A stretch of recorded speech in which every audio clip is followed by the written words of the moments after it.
శుభమస్తు. శ్రీరామ జయం. రాముడికి నామం పెట్టాలా, భస్మరేఖలు పెట్టాలా? రాముడిని అలంకరించే సమయంలో గుండ్రటి బొట్టు, వైష్ణవ ధర్మాన్ని పాటించే విశిష్టాద్వైతులు అనుసరించేటటువంటి నామం, అది కూడా ఒకటి కాదు, మళ్ళీ అందులో 2 రకాలు ఉన్నాయి. వడకలై, తెంగలై, యు ఆకారంలో, వై ఆకారంలో. రాముడికి ఏ బొట్టు పెట్టాలి? భస్మరేఖలు కూడా పెట్టవచ్చా? రాముడు ఎవరి వారు? రాముని వారము మాకేమి విచారము, రాముడు అందరివాడు. మహాభారతంలో ఎర్రన్న అరణ్య పరమశేషాన్ని పూర్తి చేస్తూ కనియన్ కోమల నీలమేఘ శుభగాకారున్ జటావల్కలాజిన ధారిన్ సీతావల్కల ధారిన్ సితభూతిభూషితుని అని వర్ణించిన నేపథ్యంలో ఆ రాజీవాక్షుడిని, రాజకుల వంశ చూడామణిని భస్మరేఖలలో ఉండే దైవంగా ఎర్రన వర్ణించి ఉన్నాడు. మనం అనుసరించే మతానికి సంబంధించినవే బొట్లు అవుతాయి, కానీ రామునికి సంబంధించినవి కావు. అధ్యాత్మ రామాయణాన్ని మనఃపూర్వకంగా పారాయణ చేసే వారందరికీ కాస్త మనస్సు పెట్టి చదివితే గోచరించే విషయం ఒకటి ఉంది.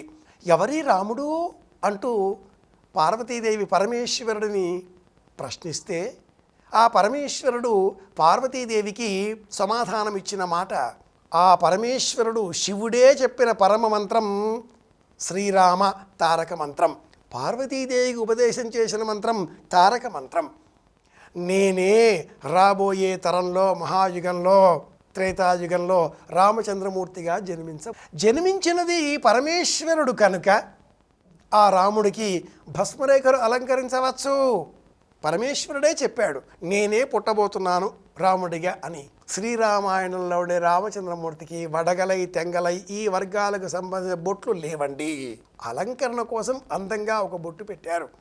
భస్మాన్ని ధరించేటటువంటి శైవులు కూడా ఆ భస్మాన్ని ధరించే సమయంలో అరచేతిలో భస్మం వేసి పంచకోణాకారంతో ఓం నమ శివాయ వ్రాసిన అనంతరం 2 చేతులతో ఇలా రాచుకొని ఆ భస్మమును ముందుగా నిలువుగా ధరించి అనంతరం అడ్డుగా 2 రేఖలు గీసి మధ్యలో రేఖ తీసుకువెళ్తారు.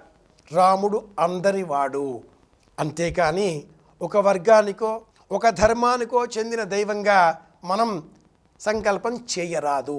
మధ్వధర్మావలంబులు రామచంద్రమూర్తికి అంగారం, నల్లటి అరటి దూటని కాల్చి సిద్ధం చేసినటువంటి అంగారం అనేటటువంటి బొట్టును అలంకరిస్తారా? లేదుగా. పసుపు కలిపిన గంధాన్ని నామంగా అలంకరిస్తారా? లేదుగా.